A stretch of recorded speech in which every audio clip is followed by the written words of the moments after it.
একই টেবিলে বসে খাচ্ছে স্বামী আর তার প্রেমিকা, আর পাশে দাঁড়িয়ে স্ত্রীর কাজ পরিবেশন করা। প্রেমিকা ইচ্ছা করে নিজের প্লেটে ধনেপাতা তুলে নিল, তারপর কপট ভঙ্গিতে বলল, আমি তো ধনেপাতা খাই না। এই কথা শুনে স্বামী রেগে গেল।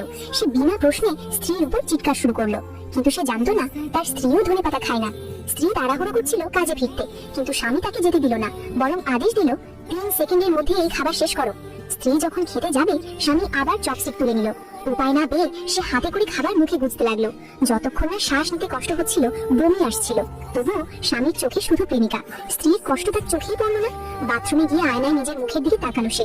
নিজেকেই তার একটা কৌতুক মনে হলো। বাথরুম থেকে বেরোতেই স্বামী হঠাৎ তাকে দেয়ালে চেপে ধরলো এবং বলল, স্বামীর দায়িত্ব পালন করো। স্ত্রী কাঁপা গলায় বলল, এভাবে না, মিস গুরু দেখবেন। কিন্তু তাতে কিছুই বদলালো না, বরং স্বামী তার সন্তানকে ব্যবহার করে হুমকি দিল, তারপর গলায় চেপে ধরলো। ঠিক তখনই প্রেমিকার পায়ের শব্দ শোনা গেল। স্বামী তৎক্ষণাৎ স্ত্রীকে তাড়িয়ে দিল, এখনই বেরিয়ে যাও। স্ত্রী চুপচাপ চলে গেল, কিন্তু প্রেমিকা সন্দেহ করলো। পরের মুহূর্তেই সে চলে গেল বেসমেন্টে, যেখানে স্ত্রী তার মা আর ছেলেকে নিয়ে থাকতো। সে ঠান্ডা হাসি দিয়ে অপমান করতে লাগলো। স্ত্রী শুধু অনুরোধ করলো, আমার ছেলের সামনে এভাবে কথা বলবেন না। কিন্তু প্রেমিকা আরো উদ্ধত হয়ে বলল, এই বাড়ি থেকে যত তাড়াতাড়ি পারো বেরিয়ে যাও। তারপর বলল সেই ভয়ঙ্কর সত্যটা, গো কেয়ার, জানো কেন ফুসিয়ান তোমাকে বিয়ে করেনি? কারণ তুমি নিজেই সমস্যা।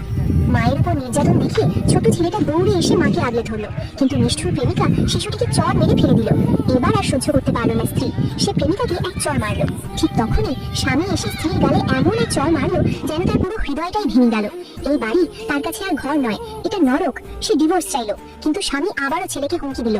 ছেলের নিরাপত্তার জন্য স্ত্রী বাধ্য হয়ে প্রেমিকার কাছে ক্ষমা চাইলো। ছেলেটা চিৎকার করে বলল, তুমি সবসময় আমার মাকে ভুল বোঝাও, আমার কোনো বাবা নেই। তখনই প্রকাশ পেল ভয়ঙ্কর সত্য। স্বামী সবসময় সন্দেহ করত এই সন্তান নাকি অন্য কারো। 5 বছর আগের গল্প। 5 বছর আগে গর্ভবতী হওয়ার পর শাশুড়ি তাকে মেনে নেয়নি। স্বামী প্রতিদিন মারধর করত। শেষমেশ সন্তানকে বাঁচাতে সে গর্ভের কথা লুকিয়ে ঘর ছেড়ে পালিয়ে যায়। 5 বছর পর ছেলের অসুখ নিয়ে হাসপাতালে আসে সে। সেখানেই দেখা হয় 5 বছর ধরে লুকিয়ে থাকা সেই স্বামীর সঙ্গে। স্বামী মনে করে এই সন্তান তার নয়। রাগে অন্ধ হয়ে সব হাসপাতালকে আদেশ দেয় এই ছেলের চিকিৎসা বন্ধ করতে।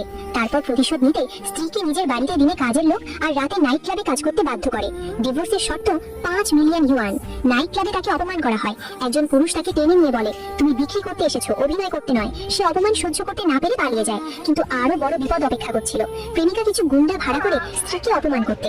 পরিত্যক্ত গুদামে তাকে মারধর করা হয়। মৃত্যুর মুখে ঠিক সময় স্বামী এসে পৌঁছায়, তাকে হাসপাতালে নিয়ে যায়।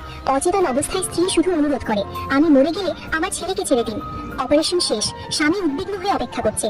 ঠিক তখনই ছেলে এসে স্বামীকে কামড়ে ধরে বলে, আবার যদি আমার মাকে কষ্ট দাও, আমি ছেড়ে দেবো না। স্বামী হতবাক, এই ছেলেটা কেন এত আপন? সে প্রশ্ন করে, তাহলে তোমার বাবাকে?